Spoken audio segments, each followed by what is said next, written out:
So what's roadblock number 2 then? Number 2 is understanding escrows. Do you know what escrows? I don't actually, yeah. When you're like doing a flip or a BRRRR, Sorry, what's a BRRRR? BRRRR is when you're buying an undervalued property and then keeping it as a rental. Okay. That's the BRRRR method. Flip Gets you at yeah. Gotcha.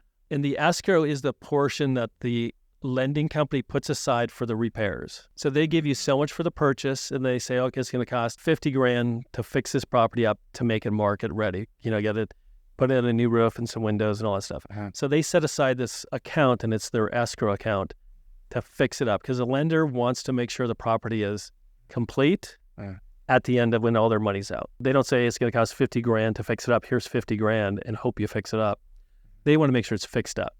The majority of the national lenders and everyone, when they create this escrow account for you as a borrower, they are not going to give you any of that money until you've done some of the work. So a lot of people go into a project and say, hey, my lender is going to lend me 90% of the purchase, so I only have to put 10% down and all of the rehab. So they get done with closing. They're like, okay, lender, give me the money for the rehab. And they're like, no, you got to read the rules and laws. You have to go in and now out of your pocket again, pay for the first portion, and then I'll give you the money to cover the first portion of the work, like the work. You do the bathroom. You do the bathrooms or something. Yeah, like that. You may do the demo. You may do the roof or something. You have to do something, and then they give you money back. Okay. So as an investor, understanding escrow and how it works, what are their rules, what are their regulations, because that's another thing that stalls projects. Flips and even rentals in this business, it's better to be fast and get things done, get them done right, but get them done fast. If this escrow and they don't understand it and they can't get a project going and they can't pay their contractors, then they go somewhere else and it stalls a project. So now instead of a 8-week project, it becomes like a 16 or 32-week project. Dang. Every month you're paying out interest, you're paying out taxes, insurance. So understanding your escrow, how it's set up, and what you are responsible for. So out of the gate, you're out and running. What does it take for me to get money from the escrow company when I have done everything too? And how long does that take?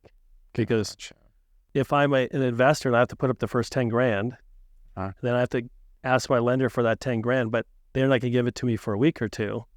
I still have to pay for another week or two. So now I'm not out 10 grand, I might be out 20 grand out of my pocket.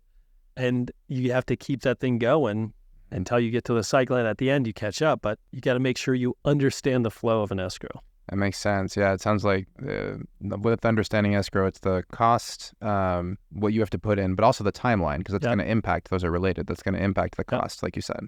The longer you hold it, the more it's going to cost you. The longer it takes you to pay contractors is going to tick them off, and they may go out to another project and try to get out even longer. So you might not only take longer, but you might miss markets, which means the selling market can be like March through May. And it takes you a little bit longer and you come out in July. It's one of the worst months to sell.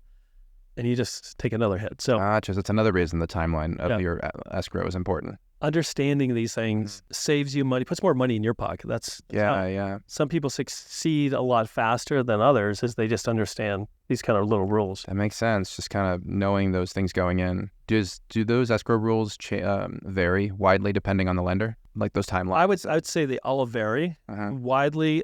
The biggest is what they'll pay. Like I just had a person reach out to me and they're like, I had a hoarder house and it took me X amount of money to get everything cleared out. And the lender goes like, well, it made it cost you, let's just say 10 grand, but we only budgeted 3 grand. That's all we're giving you. So like understand. You need to know that ahead of time. You need to know stuff like that because when you're doing your budget up front, you should let your lender know so you can budget for that properly. Because there's no flexibility in those kind of things.